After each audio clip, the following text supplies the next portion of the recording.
Dama na ang epekto ng habagat na pinalakas ng bagyong Inday sa ilang lugar sa Mindanao. May tulay na bumigay at ilang lugar na binaha, habang malalakas na alon naman ang dala ng bagyo sa ilang lugar sa Luzon. At nakatutok si Mariz Umali.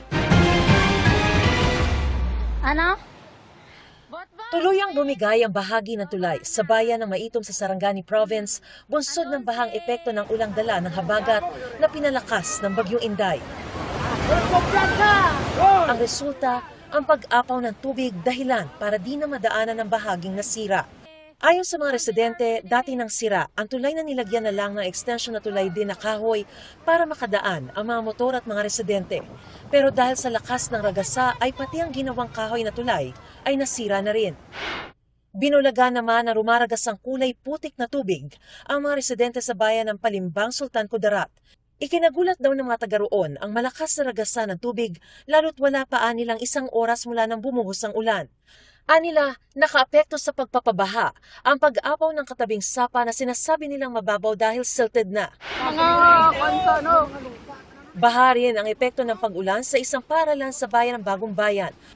Bukod sa umapaw na tubig sa tulay, nakadagdag din sa pagbaha ang baradong daanan ng tubig dahil sa naipong mga dumi at mga basura. Kaya naman pinagtulungan ng mga guro at estudyante roon ang pagtatanggal ng mga bara.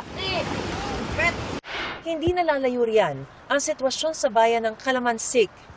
Dahil dito, agad na isinalba ng mga guro ang kanilang mga gamit na nasa loob ng classroom.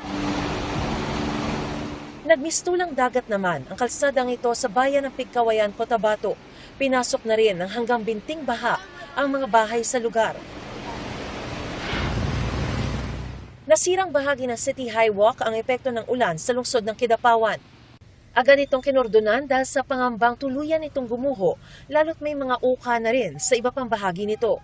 Pansamantalang pinalikas ang mga nagtitinda sa lugar. Abot dibdib na baha naman ang naranasan ng ilang mga taga-bayan ng Talayan, Maguindanao del Sur. Agad na inilikas sa mga apektadong residente, kabilang ang ilang mga bata. Sa Maguindanao del Norte, gumamit ng lubid ang mga rescuer para makatawid sa baha.